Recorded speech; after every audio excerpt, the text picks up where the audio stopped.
and there is news on that front as it relates to the National Football League. And let's start with this. Jay Glazer reported last night that there is an active NFL player who has tested positive for the coronavirus. Rams center Brian Allen has COVID-19, and it was inevitable, right?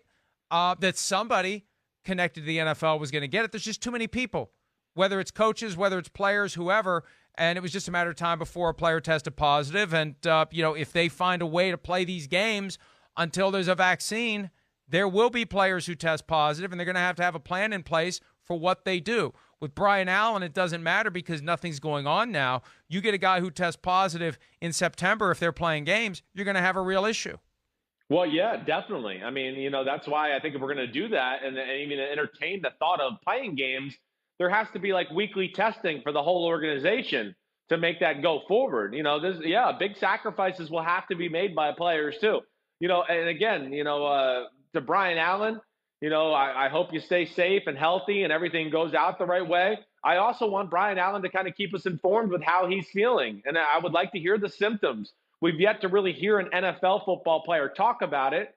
And I would like to hear, his thoughts on and his feelings on what it has done to him, emotionally, physically, and everything like that, just to get a better gauge of how it is affecting NFL football players. So, yeah, it's crazy, but to me, it's shocking that this is really the first one.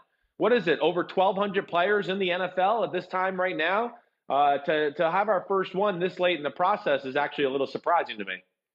Actually, with rosters up to 90 right now, 2,800 is the maximum, although they're holding roster spots for the players who are going to be drafted and signed next week when the draft gets rolling. It's the draft, the 7 rounds, and then that land rush for undrafted free agents. But when the dust settles, there will be 2,800 plus NFL players throughout the country, and I think Brian Allen is just the first of many. Again, for now, it doesn't matter. It matters, though, if we have positive tests and guys who are battling COVID-19 when we get into football season, because once it gets into a locker room, it is going to spread like wildfire.